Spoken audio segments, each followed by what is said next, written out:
Hai semuanya, ketemu lagi bareng Mihu di sini. Oh iya, kali ini Mihu akan membawakan alur cerita dari film Donghua yang berjudul Battle Through the Heaven. Mihu mengingatkan sekali lagi ya bahwa konten ini full spoiler.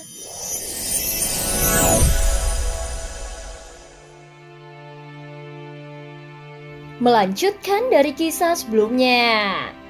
Sebelumnya Xiaoyan menyuruh roh dunia kuno Dewa Abadi dan Iblis untuk membuatnya keluar dari lembah empat angin. Dan akhirnya dia meninggalkan lembah itu.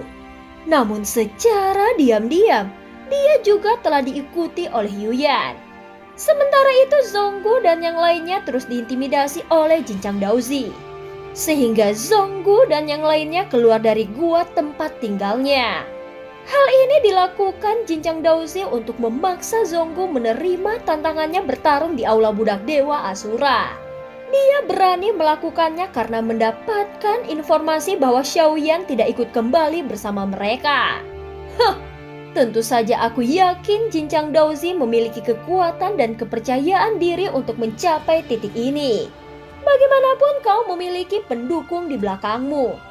Jika melihat seluruh alam dewa iblis abadi, siapa yang tidak berani dibunuh olehmu? Ucap Zonggu sambil menstabilkan tubuhnya dan menyeka darah dari sudut mulutnya.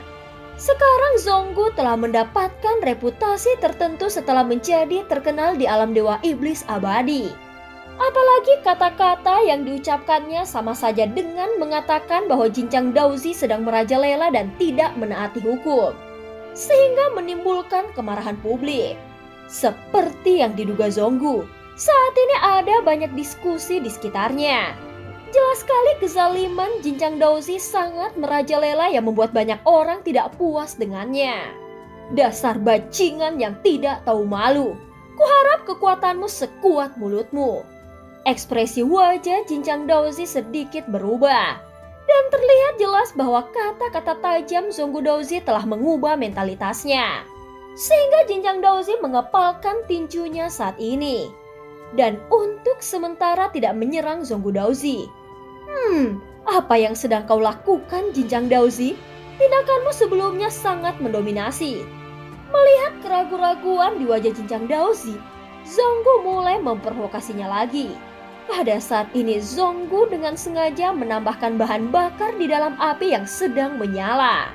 Alasan mengapa Zonggu berani berbicara mendominasi bukan karena kecerobohannya, tetapi karena kepercayaan diri yang diberikan Xiaoyan kepadanya sebelum dia pergi.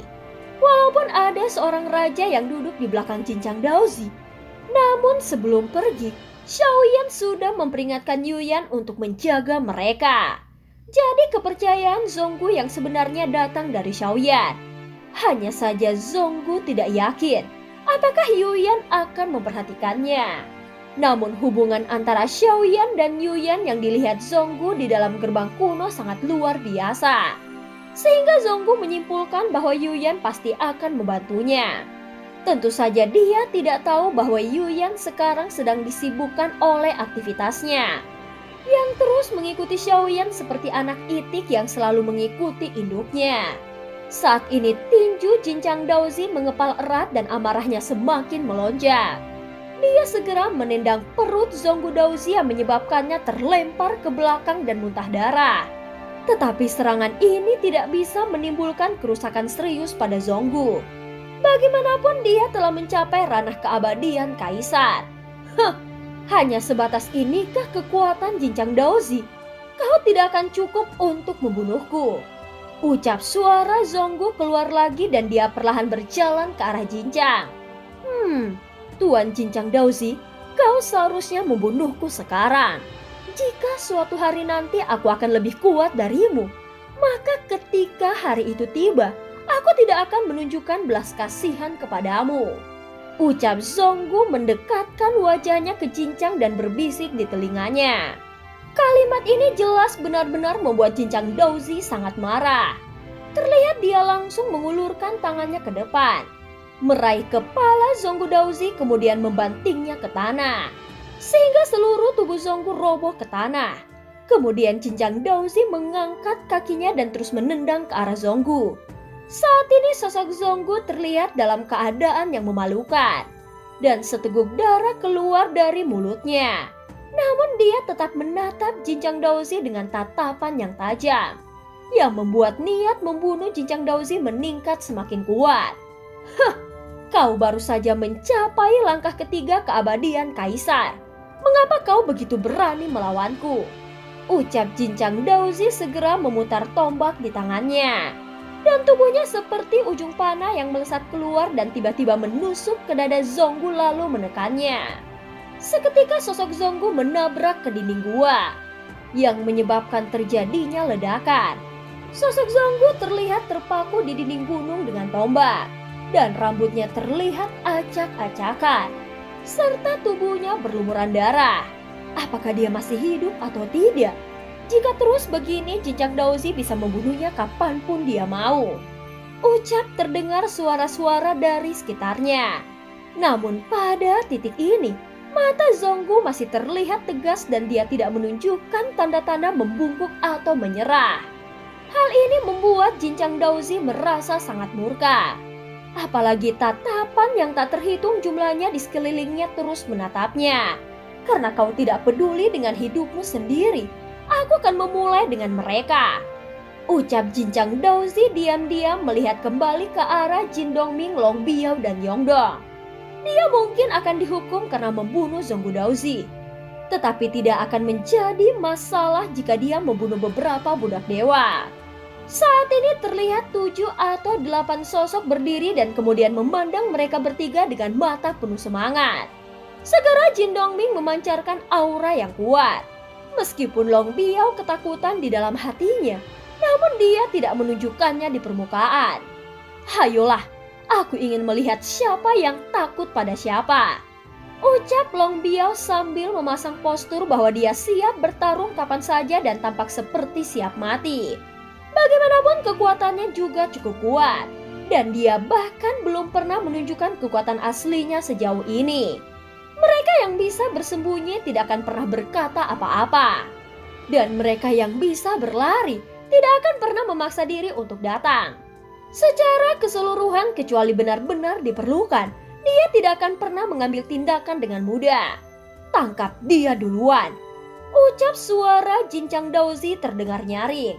Dan matanya langsung tertuju pada Long Biao, yang membuat ekspresi Long Biao terlihat suram.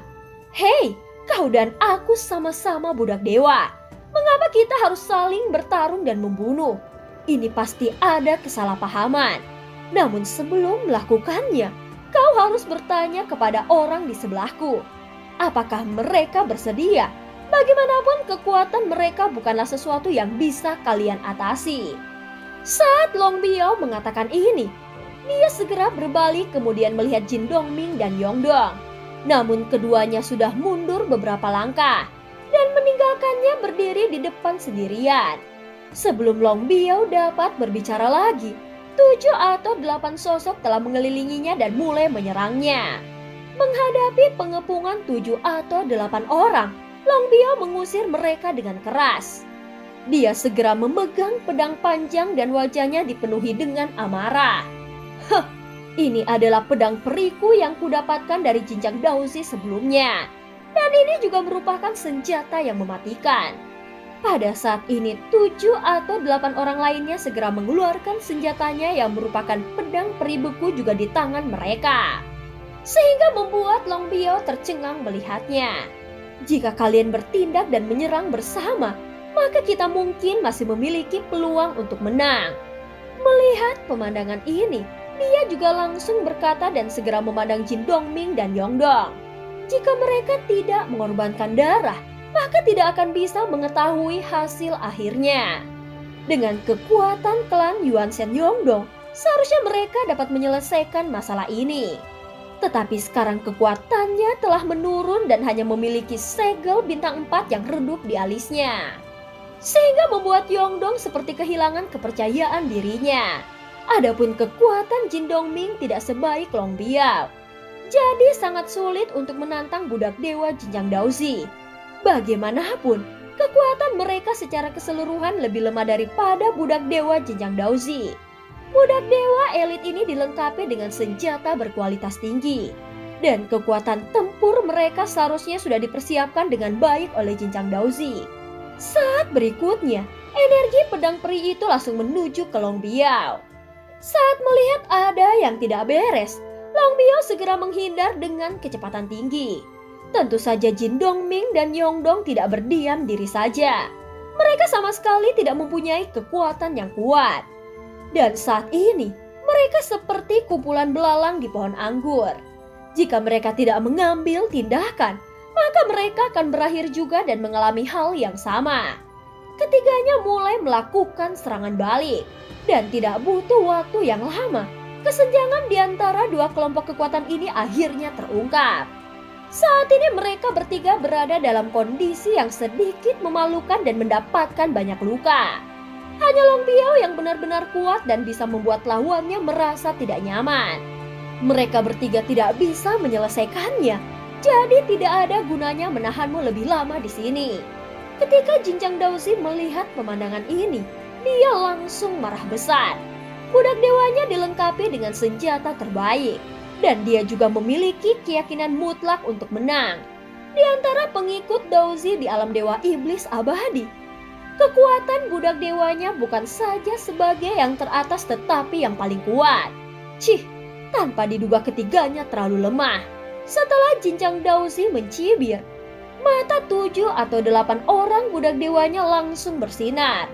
Menghadapi ancaman kematian, tiba-tiba ekspresi Long Biao berubah dan niat membunuh di matanya menjadi lebih intens. Hidupmu harus berakhir di sini. Tiba-tiba para budak dewa ini berteriak dengan keras. Sial, aku telah berjalan di atas es tipis seumur hidupku. Aku tidak menyangka akan berakhir di alam dewa iblis abadi ini. Ucap Long Biao segera berkata dengan suara yang dalam. Dan cerita pun berakhir.